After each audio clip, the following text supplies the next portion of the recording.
So this morning I got up at 8 a.m. to watch WWE's Crown Jewel, which was live from Perth, Australia. And I gotta say, this is probably one of the only times that I've ever gotten up that early on a weekend morning. I watched the show. I got to see majority of it. I got to see the first 2.5 hours of it. And then around the 3-hour mark, I had to actually go into work because I had to work at 10 a.m. today. So while I was working, I kind of was watching along and just doing my work, had my phone right next to me, kind of watching the matches. And I got to see Rhea and Io Sky versus the Kabuki Warriors. And then I got to see Cody Rhodes versus Seth Rollins. I'm going to try and make this a quick video, basically just my review on what I thought of Crown Jewel and what exactly I thought of the matches and how many of my predictions were actually correct after the show.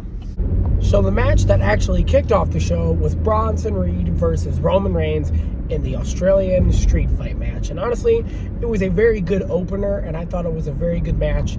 I don't really think it was on the same levels as good of their Clash in Paris encounter. I think that match was just a little bit better. But for a street fight aspect, it was pretty good. There was a table spot.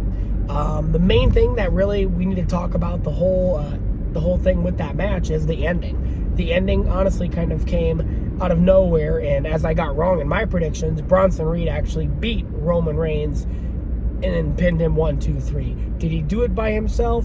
No, not really. Braun Breaker came out in the middle of the match right when Roman Reigns was about to spear Bronson Reed through the barricade. Braun Breaker came out of nowhere and basically speared the crap out of Roman.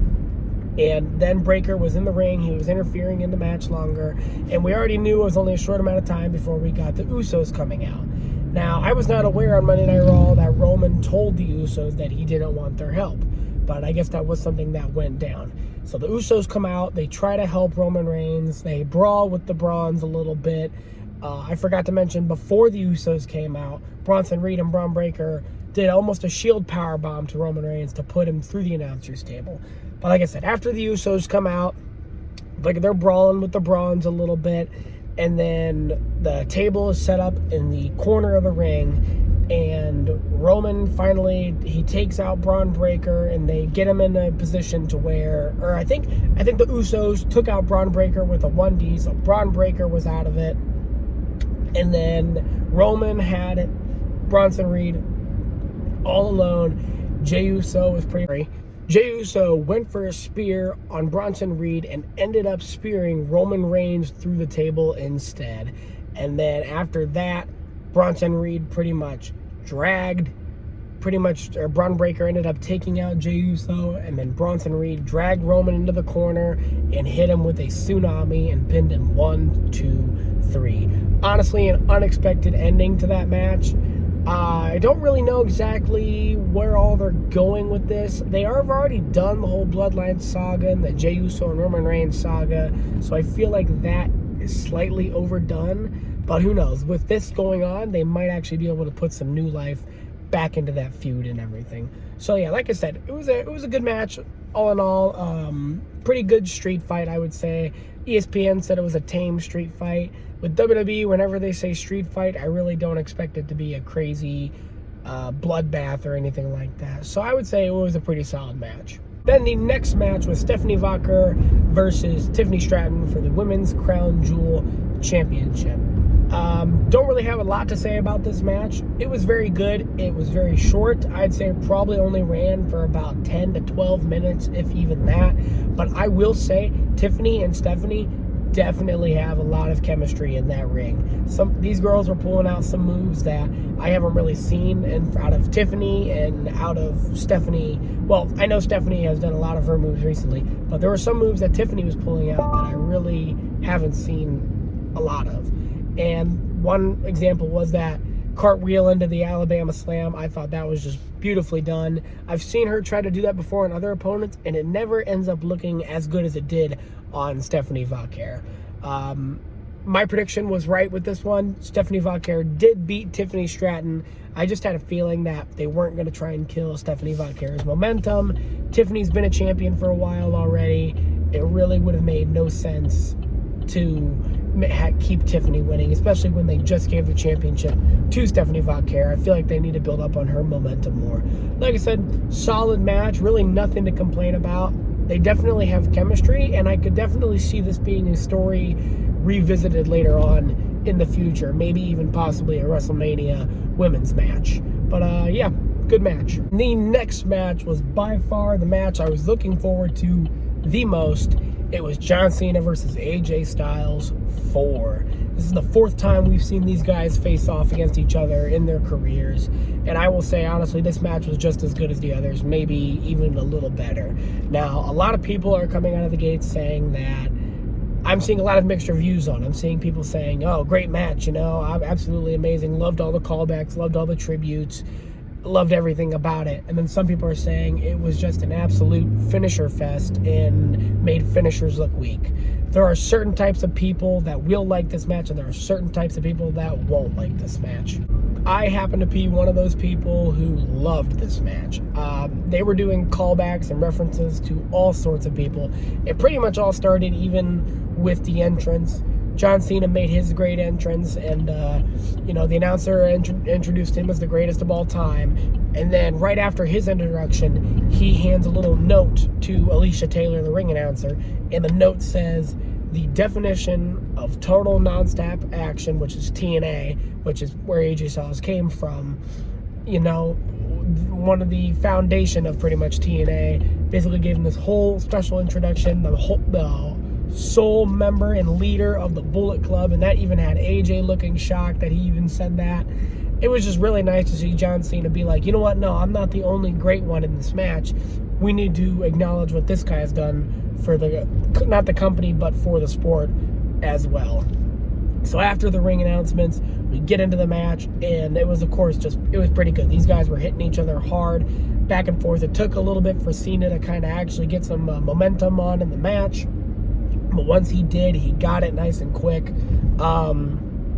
And then we just got into like this 10-minute segment of where AJ and John Cena were just doing all sorts of past opponents' finishers.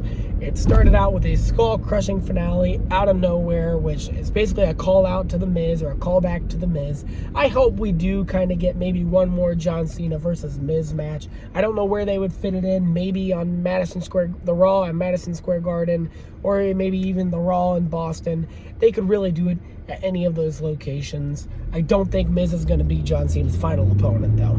So he hits a skull-crushing finale on AJ Styles, went for the pin, kicks out at 2, and then we saw John Cena lock AJ Styles in the Walls of Jericho, which the WWE commentators fully said it was the Walls of Jericho, made famous by Chris Jericho. So that leads me to believe that Chris Jericho could possibly be returning to the WWE. And then John Cena ended up hitting an RKO after he hit one of the hanging rope DDTs that Randy Orton does, and then he wound up for the RKO, hit the RKO, still kicked out at 2. AJ Styles hit a Coquina clutch, made famous by Samoa Joe, who was also in TNA with him. AJ Styles hit a Sweet Chin Music on John Cena. My favorite tribute, and a lot of people's favorite tribute that John Cena did, though, was the tribute to Bray Wyatt, where he caught AJ out of nowhere, and he had him up, and we bent him over his knee, and hit him with a Sister Abigail, kiss on the forehead and everything.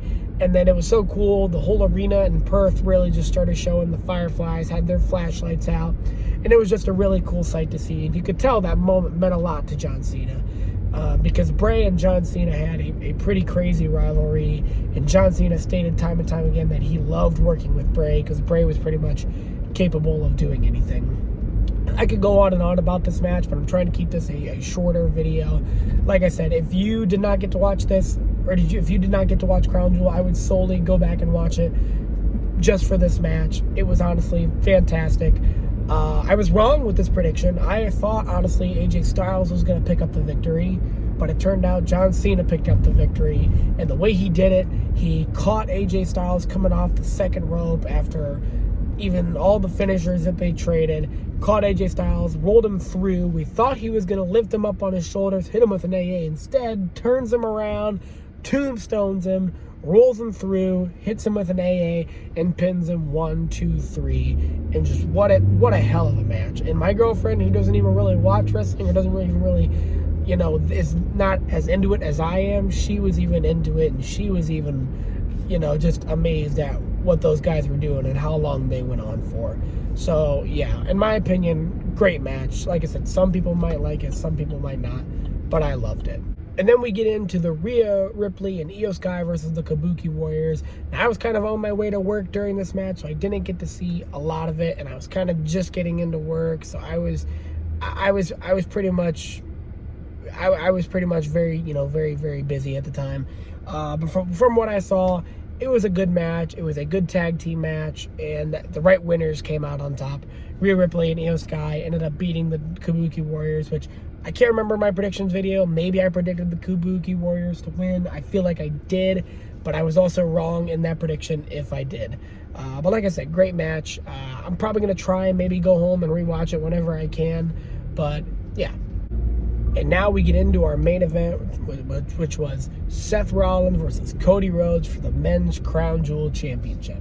And I will say, this match was really, really freaking good. These guys went out and put on an absolute classic. There were close calls.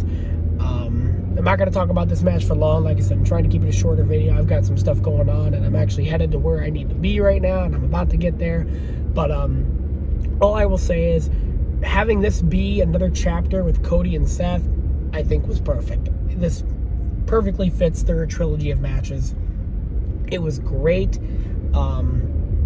The right winner came out on top with Seth Rollins winning. It only made sense for Seth Rollins to win. Cody cannot win them all, and he cannot be the number one guy forever. And with how much dedication as Rollins has shown to the WWE, he frankly deserved the win.